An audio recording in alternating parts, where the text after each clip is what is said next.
Sir జనరల్గా tiffin చేసిన తర్వాత మనం బ్రేక్ఫాస్ట్ చేసిన తర్వాత పూజ చేయకూడదు, బ్రేక్ఫాస్ట్ చేయడానికంటే ముందే పూజ చేయాలి, పూజ అయిపోయిన తర్వాత మాత్రమే మనం మార్నింగ్ తినాలి బ్రేక్ఫాస్ట్ అని చెప్తా ఉంటారు. అది నిజమేనా సార్? ఎందుకంటే టెంపుల్స్లో ఇప్పుడు మనం తిరుపతి కానివ్వండి, షిరిడి కానివ్వండి, లేకపోతే పెద్ద పెద్ద టెంపుల్స్ దేవాలయాల్లోకి వెళ్ళేటప్పుడు మనం మార్నింగ్ ఒక్కొక్కసారి 12 అవుతుంది, 1 గంటకు కూడా మనకు దర్శనాలు దొరుకుతూ ఉంటాయి. ఆ టైం వరకు కూడా తినకుండా ఉండేవాళ్ళు ఉన్నారు అనుకోండి, అఫ్ కోర్స్, బట్ అది సాధ్యమా సార్? అసలు ఒక సామెతతో సమాధానం మొదలెడతాను. Yeah sir. మోక్షానికి పోతే మొసలెత్తికి పోయింది నువ్వు సామెత. భగవంతుడిని భయపెట్టే పూజను మనం చేయకూడదు, ఇది రెండవ మాట. మరే దేవుడు కూడా జడుచుకునేలాగా మనం పూజలు చేస్తున్నాం, అలా చేయకూడదు. ఉపవాసం అంటే ఉపసమీపే వసించుట, పరమాత్మ సన్నిధానంలో సమీపంలో ఆలోచనలతో ఆయన అనుభూతిని ఎలా పొందగలుగుతాం, భగవద్ అనుభవం ఎలా కలుగుతుంది అని అన్వేషించడమే ఉపవాసం. ఓకే. ఇక మీ ప్రశ్నకు సమాధానం చెప్పాల్సి వస్తే,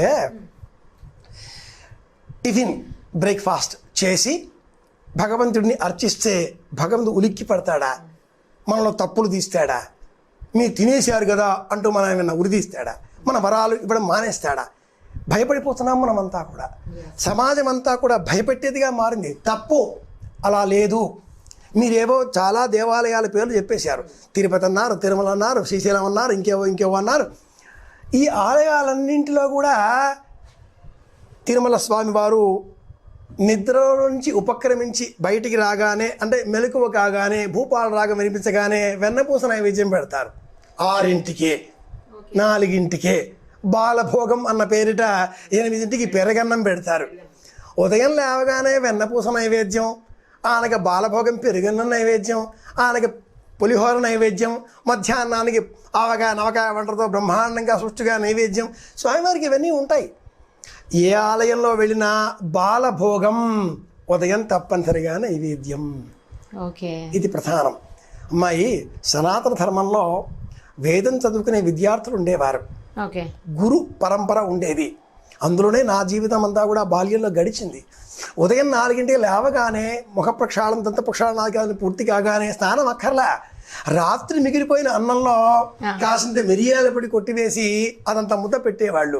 4:30, 5ంటికే అంత ముద్ద తినేసి కూర్చున్నామంటే ఇషేత్వ ఔర్జేత్వ అజమస్థోప దేవోపస్థవితా ప్రార్పయతు సముద్రో బంధు, అట్లా కాగితాలు జ్ఞాపక శక్తి. ఇక ఈనాటి కాలంలో ఆధునికుల శరీరాలన్నీ కూడా ఔషధమయాలయ్యాయి. అవును సార్, అదైతే కరెక్ట్. ఔషధం లేకపోతే పడిపోతున్నాం మనం. వేదంలో శీక్షాం వ్యాక్ష్యాస్యామ వర్ణస్వర మాత్రాబలం సామసంతాన ఇత్యుక్త శీక్షాధ్యాయ శీక్షాం పంచ అని ఉపనిషత్తులో ఒక అనువాకం ఉంది. ఎలా మాట్లాడాలి, ఎలా మాట్లాడితే ప్రపంచానికి అర్థమవుతుంది? ఉదాత్త అనుదాత్త స్వరిత ప్లుతములతో ఒక స్వరం. మాట్లాడే సమయంలో మన గొంతుకలో వచ్చే వైబ్రేషన్స్ అంటాం, స్థాయి, హెచ్చు, తగ్గు. వీటి వల్ల ఎదుటి వాళ్ళు మనల్ని ఎంతగా అభిమానిస్తున్నారో గుర్తించవచ్చు. మాటలతో మనుషులని మనవాళ్ళుగా చేసుకోవచ్చు, మాటలతో మనం అందరినీ శత్రులుగా చేసుకోవచ్చు. అలాంటి ప్రామాణికమైన మాట రావాలి అంటే లోన కొంత పదార్థం పడాలిగా. శీక్షాం వ్యాక్ష్యాస్యామ వర్ణస్వర, అక్షరాలు ఒక నిర్ణీత ప్రమాణంలో రావాలి. మాత్రాబలం, ఉచ్చారణలో ఉండేటటువంటి హెచ్చు తగ్గులు, పదాల మధ్య విభజన. ఎందుకు ఇదంతా చెప్పానంటే ఒకసారి నవ్వుకోవడం కోసం. మాత్రాబలం అని చెప్పిన ఆ వేదకాలపు విజ్ఞానం అంతా పోయి, అంటే అక్షరాలలో ఉదాత్త స్వరిత ప్లుతములతో పదాలను వినియోగించడంలో వచ్చేటటువంటి మెళకువ, మర్యాదకరమైన వినయపూర్వకమైన ప్రవర్తన, మర్యాదకరమైనటువంటి స్వభావం, నవ్వేటటువంటి ఆ మాత్ర అంతా పోయి ఈ మాత్రలకు వచ్చేసాం మనం. మాత్ర బలం ఇలా మారిపోయాం. కనుక శంకుచక్రాల్లాగా షుగరు, బీపీ అందరికీ వచ్చేస్తున్నాయి. 8 ఏళ్ల వయసు వాళ్ళకు కూడా షుగరుట. టైప్ 1, టైప్ 2 అని అదేదో సినిమాలో ఆవిడ హీరోయిన్ కూడా మనల్ని వెక్కిరిస్తుంది. టైప్ 1, టైప్ 2, నేను అలా కాదు, నువ్వు ఇలా కాదు అని టైపులు చెప్తుంది. ఈ షుగర్ కూడా టైప్ 1, టైప్ 2 ఏమిటి? మానసిక ప్రవృత్తి. మన పైన మనకు నియంత్రణ లేకపోవడమే రోగానికి కారణం. మన మనస్సు పైన మనకు అధీనం కలిగితే మనం ఏదైనా జయించగలుగుతాం. ఆహారం తినకుండా కొంతమంది ఉండగలుగుతున్నారు. శరీరం సహకరించినప్పుడు, ఆత్మ బలం ఉన్నప్పుడు. మనిషికి బలం ఎలా వస్తుంది? ఆత్మశక్తితో వస్తుంది. ఆహారం ద్వారా వచ్చేటటువంటి బలం శరీర బలం, దిగ్బలం అంటాడు విశ్వామిత్రుడు. శరీరంతో వచ్చే బలమంతా కూడా దిగ్బలం, మనోబలం దైవబలం. ఈ మనోబలం రావాలి, ధ్యానంతో వస్తుంది. ఈ పూర్వకాలంలో మీరంతా కూడా వింటున్నారుగా, ఆ పదార్థం తినే సమయంలో తొలుతగా నెయ్యి వేసి 5 ముద్దలని ఇలా ధేను ముద్ర అంటారు. ఈ ముద్రతో స్వీకరించేటటువంటి వాళ్ళు ప్రాణాయ స్వాహ, అపానాయ స్వాహ, వ్యానాయ స్వాహ, ఉదానాయ స్వాహ, సమానాయ స్వాహ, ప్రాణాపాన వ్యానోదానామే శుద్ధ్యంతాం జ్యోతిరహం. లోన ఉండే అగ్నిహోత్రుడు ఈ 5 ద్వారా 5 సార్లు ఇలా వేసుకోవడం ద్వారా ఉత్తేజితుడై శరీరానికి 3 అందిస్తాడు. ఆ 3 ఓజస్సు, తేజస్సు, భ్రాజస్సు.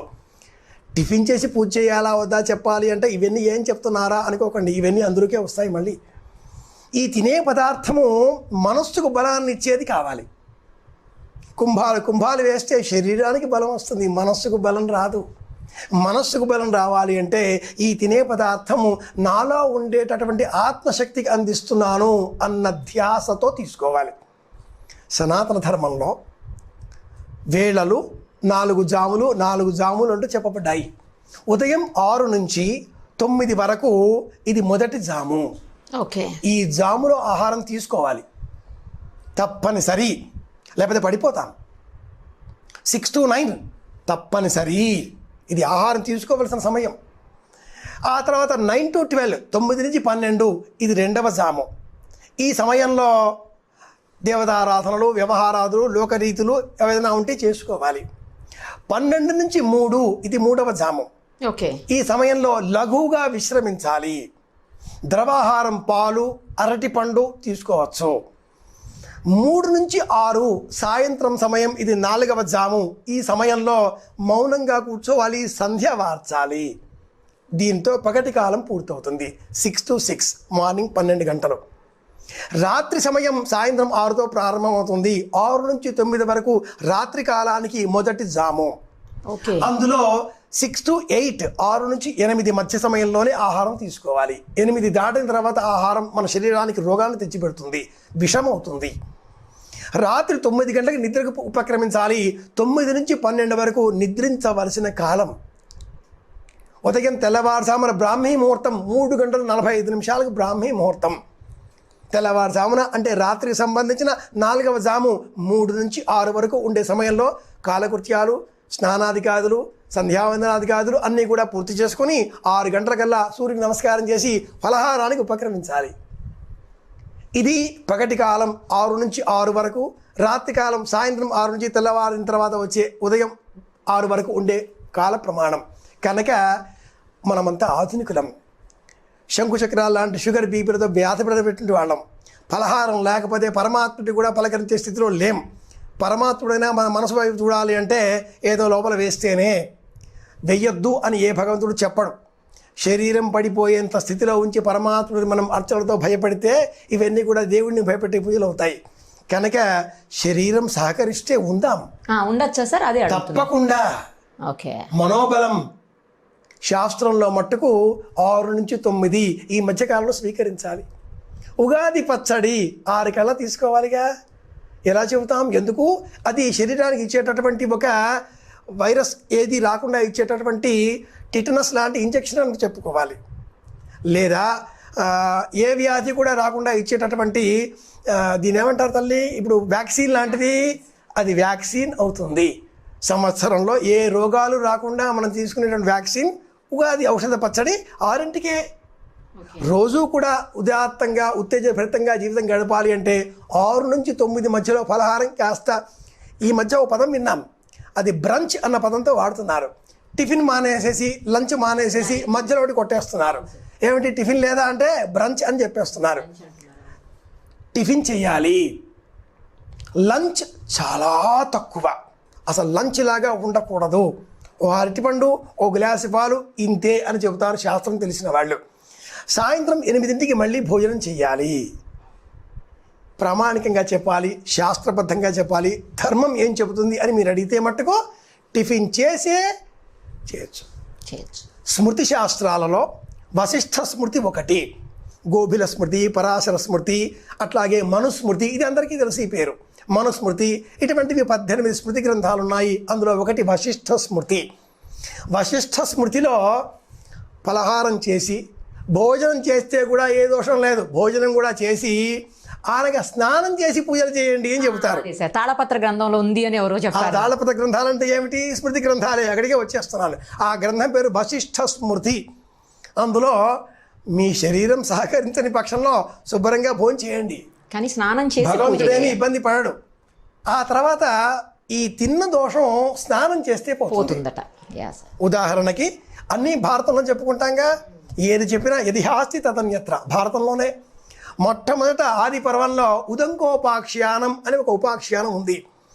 పౌష్యుని ఇల్లాలు ఆవిడ ధరించిన కుండలాలు తన గురుపత్రికి ఇవ్వడం కోసం ఉదంకుడు వెళతాడు. ఆ ఇల్లాలు ఇదిగో ఇక్కడే ఉన్నాయి నాయనా తీసుకో అంటుంది.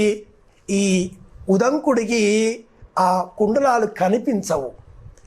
అమ్మా లేవేమిటి అంటాడు. తోవలో నువ్వు ఏం తిన్నావో కాళ్ళు కడుక్కొనిరా కనిపిస్తాయి అంటుంది ఆ పౌష్ని ఇల్లాలు. కాళ్ళు కడుక్కోవడం అంటే పరోక్షంగా స్నానం చేయడమే. కాబట్టి ఏం చేశాడు ఈ మార్గ మధ్యంలో? ఇతడు ఆవు పేడ అనుకొని గేదె పేడ తినేశాడు. అది తక్షకుడు చేసినటువంటిది. ఇది అమృతం, ఇది తింటే ఆరోగ్యంగా ఉంటావు, ఆలస్యం అయిపోతే వెళుతున్నావుగా అంటూ మారు వేషంలో ఉన్న తక్షకుడు మన్న మాయోపాయంలో పడిపోయి ఆ భక్షణం చేసి, గోమయం అన్న పేరుతో భక్షణ చేసి చూడ్డానికి వచ్చాడు. కాబట్టి దోషం. మరి దోషం ఎలా పోతుంది?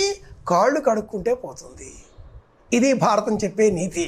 కాబట్టి మనం కూడా శుభ్రంగా శరీర ధర్మాన్ని అనుసరించి మరీ టిఫిన్ తినాలి అంటే 25 ఇడ్లీలో 20 దోశలో కాకుండా 2-4 తిందాం.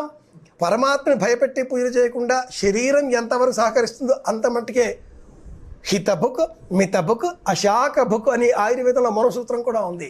హితంగా తినాలి, పరిమితంగా తినాలి. 25% మాత్రమే ఆ కడుపుని మనం ఆహారంతో నింపి మిగతా 75% నీటితో నింపాలిట. ఇక్కడ కుంభాలు లాగించకుండా ఫలహారం చేయవచ్చు. అంతే కదమ్మా. ఒకనాటి కాలంలో ఏది ధర్మమో ఈనాటి కాలంలో అది అధర్మంగా మారింది. పెద్దల్ని గౌరవించాలి ఏమిటా అంటున్నారు, పూజ చేయాలి ఎందుకుటా అంటున్నారు, కుత ఆచార అన్నీ ప్రశ్నే. ధర్మం తెలుసుకోవాలి అంటే భారతం చదువుదాం. భారతం, భాగవతం, రామాయణం ఈ మూడింటిని ఇంటింటా పెట్టుకొని పెద్దలు పిల్లలకు అందిస్తూ ఉంటే విజ్ఞానాన్ని, పిల్లలు కూడా అలా ఎప్పుడైనా కాగితాలు తిరిగేస్తూ ఉంటే వాళ్ళు కూడా శుభ్రంగా పలహారం చేయవచ్చు, టిఫిన్ చేయవచ్చు, బ్రేక్ఫాస్ట్ చేయవచ్చు, ఆ తర్వాత చదువుకోవచ్చు, దేవుణ్ణి ఆరాధించవచ్చు. 12 గంటలు శరీరానికి ఏ ఆహారము అందించకుండా రాత్రి ఎప్పుడో 8ంటికో ఏం తిన్నామో ఉదయం 8 వరకు అలాగే కూర్చుంటే ఆత్మారాముడు ఘోషపడడు. చివరగా కొసమెరుపుగా ఒక విషయం చెప్పుకోవాలి అంటే, భగవాన్ రమణ మహర్షుల ఆశ్రమానికి ఒకరోజు పోర్చుగీసు వారు విచ్చేశారు. వారి ఆత్మకథలో ఉన్న దృశ్యం ఇది. వచ్చిన వాళ్ళు రమణ మహర్షుల వారితో చర్చకు దిగారు, వాదోపవాదాలు.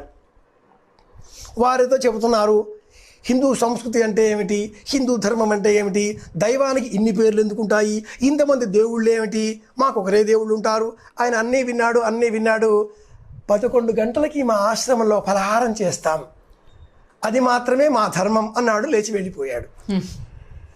ఎందుకు ఈ సన్నివేశం జ్ఞాపకం చేసుకోవాల్సి వచ్చింది అంటే, నియమము, ఫలహారం కానీ, భోజనం కానీ, రాత్రి వేళ పడుకునే విధానం కానీ, ఉదయం లేచే విధానం కానీ ప్రతీదీ కూడా శాస్త్రబద్ధంగా జీవిస్తే ఆరోగ్యంగా ఆనందంగా ఉండగలుగుతాం. ఎక్కడ ఆరోగ్యంగా ఆనందంగా ఉంటామో ఐశ్వర్యం దానంతట అదే వచ్చి పడుతుంది. ఆరోగ్యంగా ఉండడం కంటే మించిన ఐశ్వర్యం ఏదైనా ఉంటుందా? ఆ ఆరోగ్యం కావాలి అంటే చక్కగా బ్రేక్ఫాస్ట్ పరిమితంగా చేద్దాం. రైట్ సార్, బాగా చెప్పారు. Thank you so much sir. Subhamastu.